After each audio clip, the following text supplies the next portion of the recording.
Hey, everybody, it's Trags episode 14 coming your way of Jungle Roar, a Cincy football podcast. And this week, I welcome back the one and only James Rapien. He's doing awesome work covering the Cincinnati Bengals for allbengals.com. I got that right?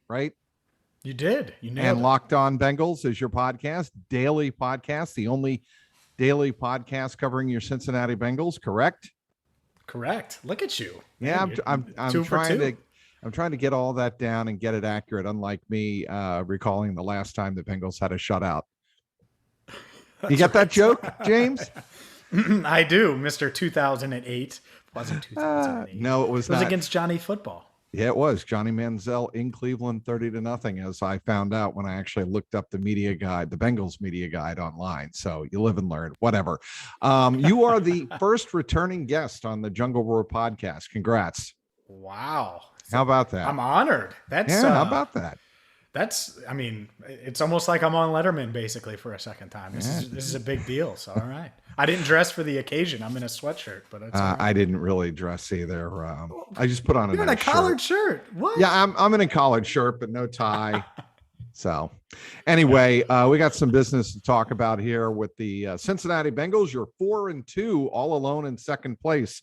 Cincinnati Bengals trying to catch the Baltimore Ravens, who are 5-1 this season. It's going to be a great game out in Baltimore at M&T Bank Stadium. I think it's going to be a great game. I think the Bengals will rise to the occasion in this game. They know what's on the line. But first, some breaking news on Monday night, and that was news broken by one of many outlets, ESPN included, and that is the news that the Houston Texans are intent on releasing Whitney Mercilus, an outside linebacker turned defensive end, not to his liking down in Houston this year. And that means there's going to be an extra pass rusher on the market. And I think you made a great point on Monday night, and also today, Tuesday, as we record this, that he would be a terrific fit in what the Bengals could use in terms of depth in getting after the quarterback.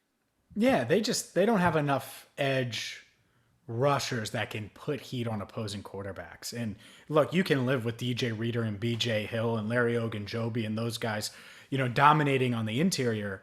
But outside of Trey Hendrickson, they don't have anyone they can bank on. Sam Hubbard isn't that. Joseph Osai got injured, and I think they were banking on him to be that, and he looked like he could be. Well, now he can, obviously. He's out for the season. Cam Sample just isn't ready for that type of role. So, yeah, you're going to get Khalid Kareem back, but I don't think I saw that from him. I think he can give you some edge help, but bringing in a guy that you can use in a situational role that's played in playoff games, played in big games, has spent a decade in the league, that's kind of what they're missing on this defensive line anyways. And so why not, or at least at the edge spot, so why not bring him in? He can be a situational edge rusher. He's in a contract year where he's probably going to get want to get one more big deal. He can come here, and much like a BJ Hill or a Larry Ogunjobi, where they're going to be free agents this March, they have a lot to prove, and I think the fit would make a ton of sense. So a couple things as far as acquiring him. The Texans, they plan to release him according to the reports. I don't know if it gets that far. Much like Stephon Gilmore, guy you used to cover in New England. I think someone's going to trade for him. And so I reached out to Andre Perota, who's great with cap stuff. And it's going to cost about $3 million to trade for Whitney Mercilus for the rest of the year against the cap. The Bengals have enough cap space. They have over $8 million in cap room. So they could make this happen. And I think a 6th round, 7th round pick could get it done. And so why do you do that versus wait for him to be released? So you don't have to compete with the Chiefs.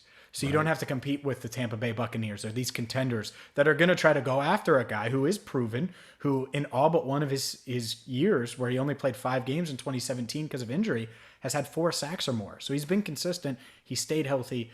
And I think he's a guy that would give the Bengals a big boost. And he's been productive this year. He's got 3 sacks to his credit, the first-round pick of the Texans back in 2012. In March, the 31-year-old Mercilus restructured his 4-year, $54 million contract, making him a free agent after this season. The other thing James Rapien, that I want to bring up in a case like this is the message it would send the locker room. Yeah. And I always think, we talk about it in baseball, moves being made at the trade deadline for the last 2 months of the baseball season. In football, I think it may be even more impactful because you have a tighter knit group. Team, it's only going to play 17 games together in the regular season when it matters. And you have a case here where if you get a guy, you put him on a young team like the Bengals, up and coming, and has already shown some improvement, you add him to that roster, it gives them that much more momentum to think, hey, look, the front office really does believe in what we're putting out on the field and does believe in our efforts so far. And I think it would go a long way in terms of taking this Bengal defense to the next level. For sure. I agree with you 100% on the locker room stuff. And I'll give an example because Andrew Whitworth was a part of that run in 2011 through 2015 where they made the playoffs 5 straight years. And one thing he said, he's like, yeah, looking back, and even in the moment, I thought that they should just go make that one move that was going to put us over the top. We knew we had a good roster. We knew we were drafting well. And if you're Joe Burrow, T. Higgins, Jesse Bates, whoever you want to say that's, contributing to this, they're going to go get this edge rusher. Hell, if you're Lou Anarumo, who's suddenly coaching his tail off, it's a good way to jolt a team that, and I know this for a fact, they know they need edge help. So I wouldn't throw it out there if I didn't think it wasn't realistic. I think they know that they need to add someone if they can, if it's possible. And Whitney Merciless might just fall in their lap for a late round pick and low money. So not only does it help on the field, but like you said, it gives this locker room a jolt and lets everyone know that they're going to do what it takes to win. Yes. And I want to now move on to another subject that's been talked about. I know you wrote about it. I wrote about it. Chris Evans and the kind of impact he has had and whether or not he has done enough to supplant Samaje Perine as a number 2 back on the Cincinnati Bengals. Look, I don't think that a guy necessarily should lose his role because of injury, or in this case, COVID-19 and illness, or testing positive for it. But when you watch Chris Evans and you watch what he does and how he complements what Joe Mixon does, why wouldn't he be your number 2 back? He should be. You're right. He should be. And I think going way back to rookie OTAs, it was like, oh, this dude moves different. I watched him run 3 or 4 routes and I was like, oh, like he's different and he's someone that is going to be able to contribute as a rookie. And I'll give you an example. A lot of Bengals fans looked at Puka Williams and was like, oh, it's this flashy toy. And yeah, he's trying to figure out wide receiver in the NFL. Chris Evans is about 50,000 times better of a route runner. And more advanced. Absolutely. Way more. And so like when you have that plus his size, his instincts, I don't know how he didn't play more at Michigan, but he's, to me, he's like a second or third round type back with what we've seen. He's so, Geo 2.0. I mean, it feels like turn into that. Yeah. And he's bigger. Like that's the other part of it. And I think he's actually a more natural route runner. I think he has more natural hands than Gio, and it's not just dump offs. It's legitimate routes where you can target him downfield like we saw the other day. And the thing that really should give him the edge over Samaje Perine, and the biggest letdown I think that we've seen from Perine this year, is the fact that pass protection wise, he's gotten blown up a couple times where it's been ugly or he's made the wrong reads and Burrow's gotten blown up because of it. That can't happen. And so if Evans can do what Perine can do in pass protection or be better there, well, then there's no reason why you shouldn't put him on the field for his pass catching ability and what he can do in the passing game as well. Well, and on the long 50-yard pass to Jamar Chase in the post, he did not pick up, I don't think it was a safety. He picked up an outside linebacker that was bearing down on Burrow on the right side, picked him up perfectly, and it allowed Burrow to step up just a half step to a step and make that throw downfield. It was really something to see, and it really stuck out to everybody. For sure. And those are the type of plays, especially in the first couple weeks of the season, that these running backs just weren't making. They were missing, and there was a lot of sacks given up, and Burrow was getting hit, and sometimes it wasn't on the offensive line, and the offensive line took that heat. That has to change. And maybe this is part of it changing, is taking that a little bit of that burden off of Joe Mixon, who, you get it, you want him to be an every down back. At the same time, you need him to make those explosive plays. That's why you paid him the big money. And if Chris Evans can take some of that responsibility away and spell Mixon at times, maybe it keeps Joe healthier, keeps him more effective, and gives this offense another wrinkle. Because I know if I'm the Ravens, now I have to be weary of number 25. And is he going to run a wheel route out of the backfield? Is he going to line up wide? Is he going to line up in the slot and beat a linebacker? Do we try to press him at the line? There's all these things. You do not. Don Wink Martindale. Yeah, if you're Wink Martindale, you're not pressed. After watching the Miami preseason game and watching how the Lions got burned in the first quarter on Cincinnati's first touchdown of the day, you are not pressing him at the line of scrimmage. I can't imagine they would. Well, I think Zach Taylor would welcome it, but you're right. Yeah, you don't want to do that. And so now that you know that he probably won't get pressed, if you're Taylor and you're Callahan, well, now there's a whole nother way you can use him. Drag him send him across. On different routes. Yes. Yep. That's what I think. I also, speaking with James Rapien of allbengals.com, doing great work covering Cincinnati Bengals for SI.now. Also, a co-host of the Locked On Bengals daily podcast. You can get that wherever you subscribe to your normal podcasts, along with Jungle Roar. I might throw that in there as well. But I thought it was interesting that on Monday, when we were talking to Chris Evans on Zoom, he brought up Gio Bernard and the cut-ups that the Bengals made for him of Gio. And they told him, go watch these. Go watch how he worked on blitz pickup technique. And it's those details that obviously have sunk into Chris Evans that makes him, I think, very not only likable to the fans on the outside, but very likable to the coaching staff working with him on the inside. For sure. Because when you're drafting a guy in the 6th round, you want to see him put the effort in. Like on draft night, I remember thinking like, man, he's got a shot here. Just looking at his testing, how he tested, and how the coaching staff was talking about him. But if he didn't show the work ethic part of it and the ability to cut his teeth on special teams, which he had a bunch of big special teams. That tackle from behind Sunday is my favorite. Yes. Yeah. And so like he's making those plays and in making those plays and watching the cut-ups of Gio and putting in that effort behind the scenes is what's going to get him 24-yard touchdowns and get him on the field to make plays on offense. And you've seen that progression. And it really is kind of crazy to me to look back at that Michigan offense last year. I don't know why they didn't use him more, because there's no way he just went to the Senior Bowl and figured out how to. I have a theory, but they don't know what the hell they're doing in Ann Arbor. Jim Harbaugh. I'm Jim Harbaugh. Jim Harbaugh. Jim Harbaugh. I'm not a fan. I've never really have been of Jim Harbaugh. I know they're right behind Ohio State in the rankings right now in the AP top 10. Neither team is as high as your number 2 ranked Cincinnati Bearcats, but I digress.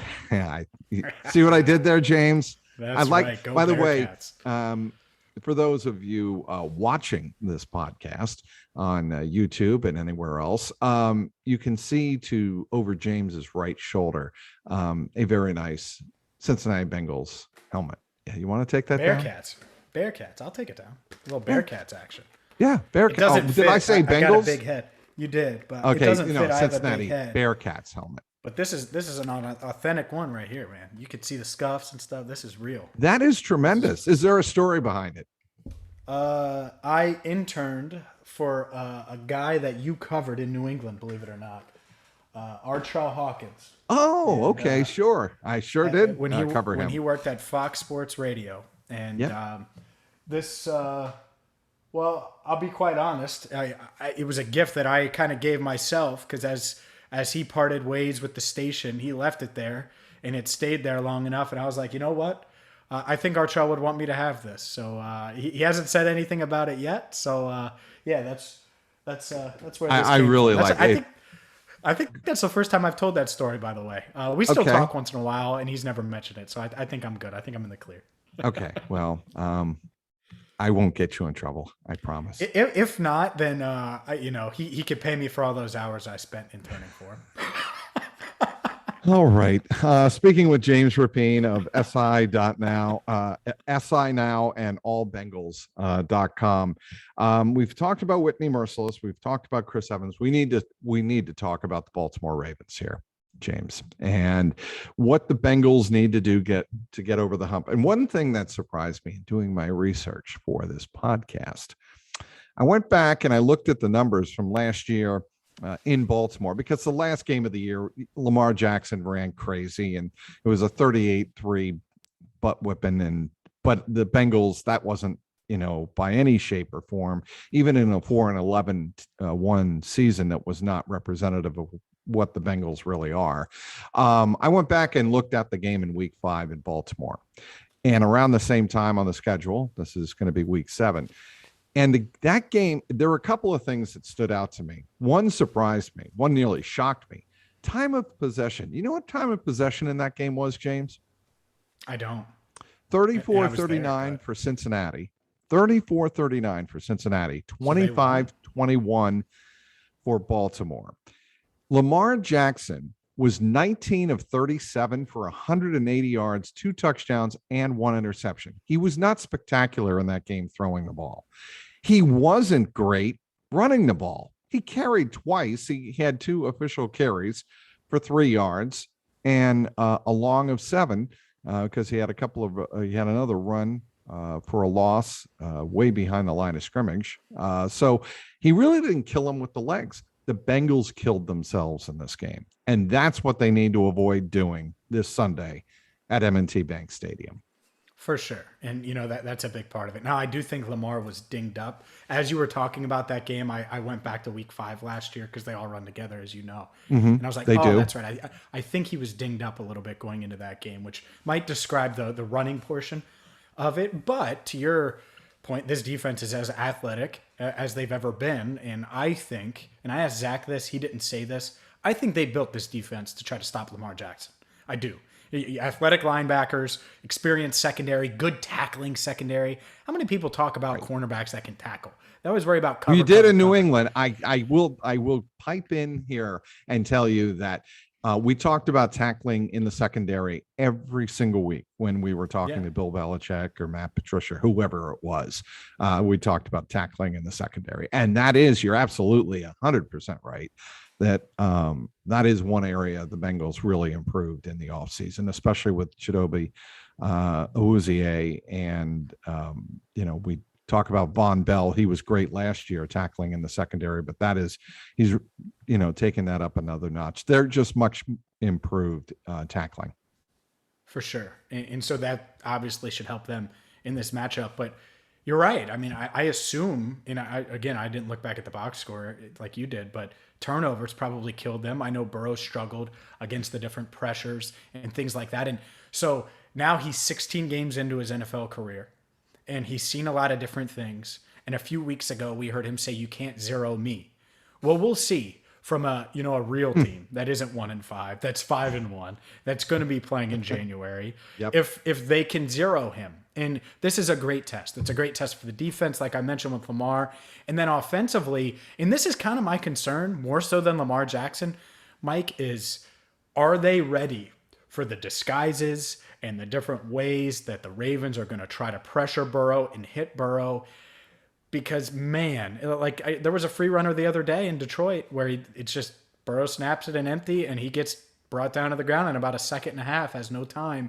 That can't happen against Baltimore. The sack in the red zone can't happen against Baltimore because on that next play, late in the game, before the Uzama touchdown, the next play, the dump off to Chris Evans, that's not going to go 17 yards down to the 2.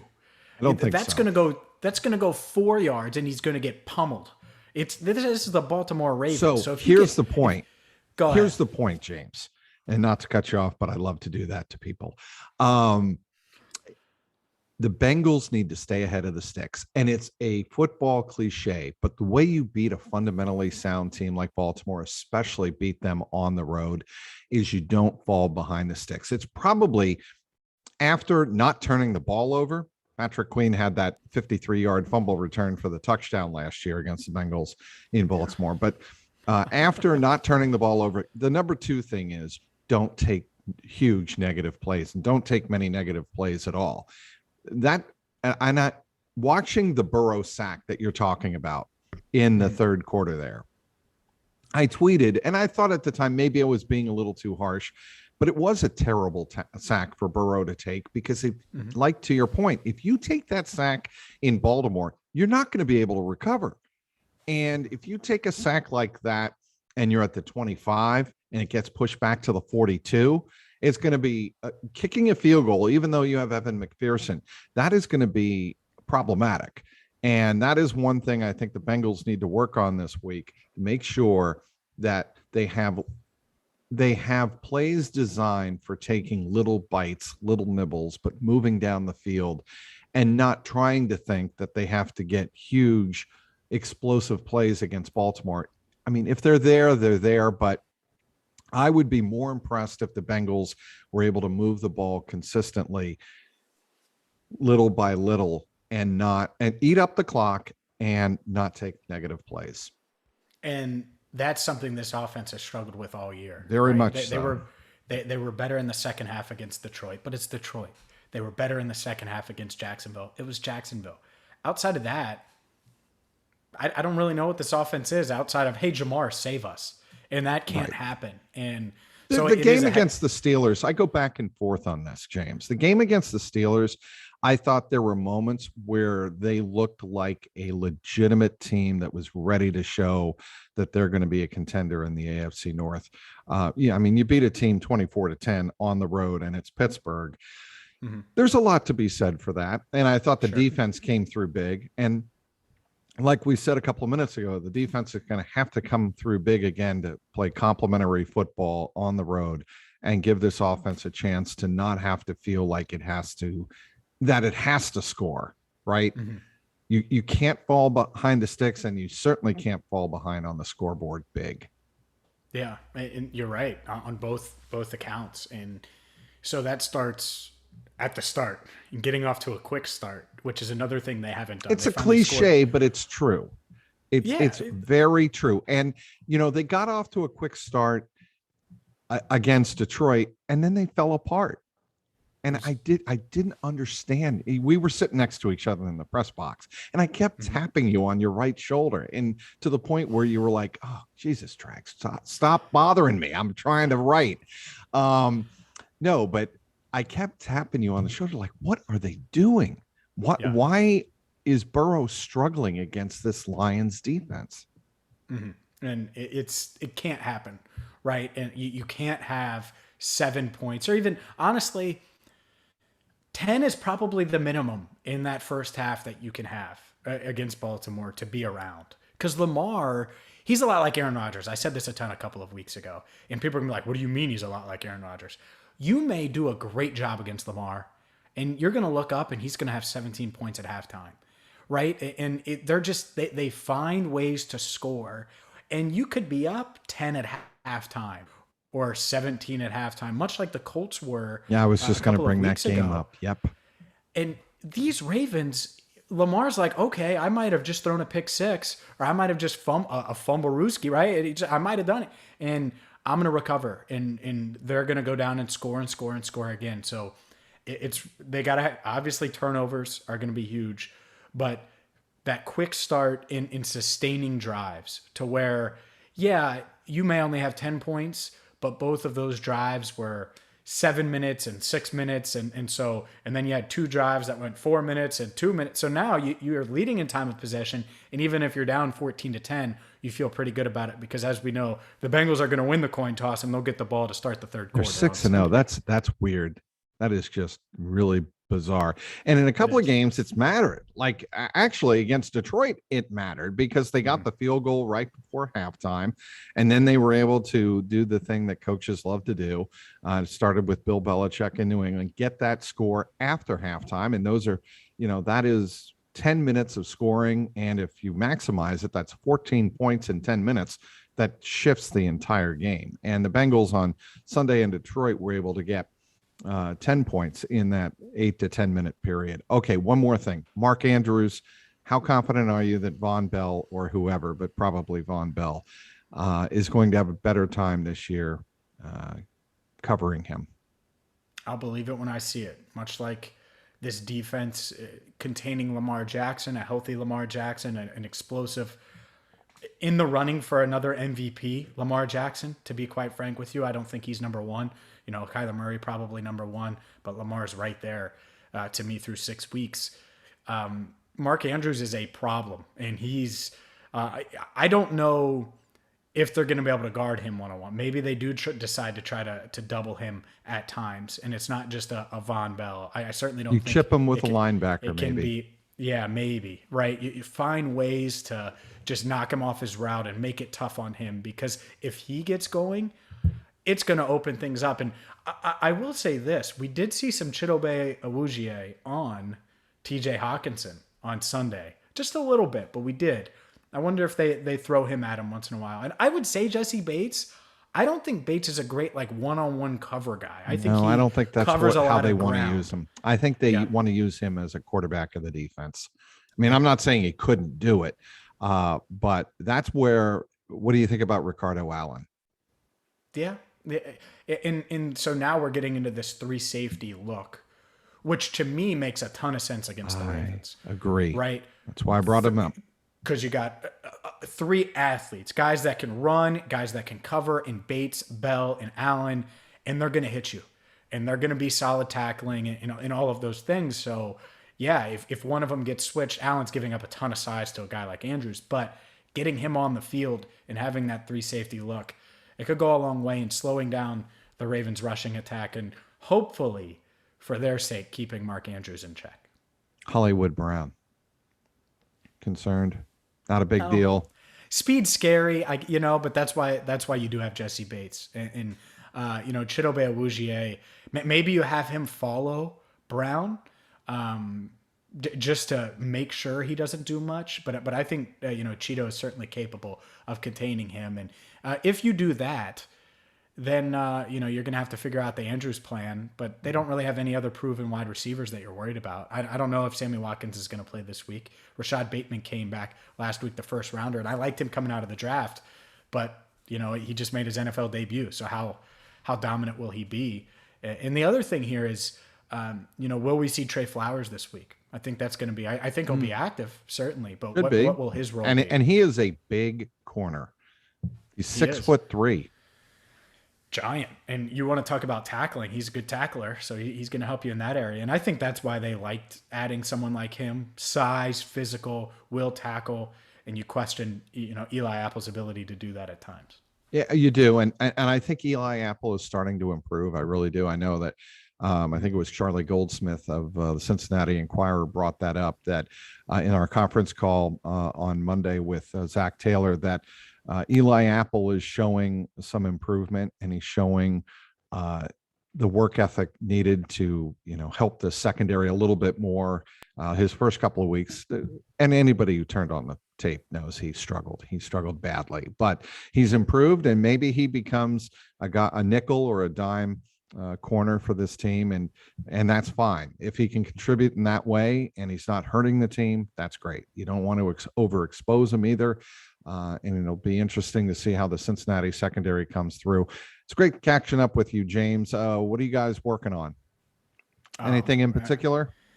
Daily on Locked On Bengals, and we'll get our film review in, the All 22 film review on Wednesday's show, and then it's on to Baltimore and looking ahead and doing the crossover and everything that we do weekly. So the only Daily Bengals podcast, and then at All Bengals, if there's anything I think Bengals fans are going to like or want to see or read about, I write about it. So I try to make it a one-stop shop for Bengals fans.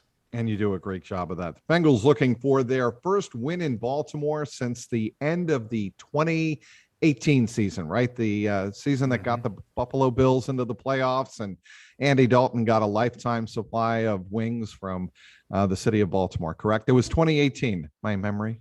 Right, or 2017. Their last win over the Ravens was 2018, but that was at the beginning of the season with Joe Flacco and Lamar Jackson's rookie year. Before that, I believe it was the 2017 season is when they did beat the Ravens, and you're right, the lifetime supply of wings and everything like that with Dalton to Boyd. Certainly, there's a lot more than just wings on the line when the two teams meet at M&T Bank Stadium this Sunday afternoon. It'll be fun to be there. It'll be fun to probably be again sitting next to you and tapping you on the shoulder and annoying you as I am wont to do. Oh, I'm gonna annoy the hell out of you on this weekend. Crab Cake City. By the way, bring an appetite. Do not junk up at the airport on Saturday or Friday, whenever it is you are at the airport. Save your appetite for Saturday night before the game, because it is something to behold, something to savor. Baltimore crab cakes, nothing better. I can't wait. I'm excited. You've been to Baltimore many a times between big matchups, Ravens, Patriots. It's my first time there, so you're gonna have to show me around. By the way, one of the best sight lines, working sight lines in any press box in the National Football League. You'll love it, unless they've changed it, but I don't think they have. I gotcha. All right. I'm going to hold you to it now, Mike. If it's not a good sight line, then I'm going to, throw you overboard. That'll be what I do. I could have done that at Ford Field, by the way. Had you thrown me overboard, I would have dropped about 200 feet straight down. It was crazy. Yeah. You look down, you're like, man, this is like a roller coaster. Yeah, Trags, don't get angry, upset, or go on a rant and throw something over, because it's going to go down a long, long way if you do. It won't come back. Well, I want to thank everybody for listening to this episode of the Jungle Roar podcast, and thank the one and only James Rapien. Follow him on Twitter, all one word, JamesRapien. Of course, follow his outstanding work at sinow.com and allbengals.com. And he has one of the best Bengals podcasts out there anywhere. And that's coming from somebody who is pretty filled with pride on the Jungle Roar podcast. But seriously, Locked On Bengals, a great daily Bengals podcast. And as far as this podcast is concerned, the Jungle Roar podcast, you can download it anywhere you download your favorite podcasts, like Apple, Stitcher, and Spotify. For James Rapien, I'm Mike Petraglia, and this has been the Jungle Roar podcast.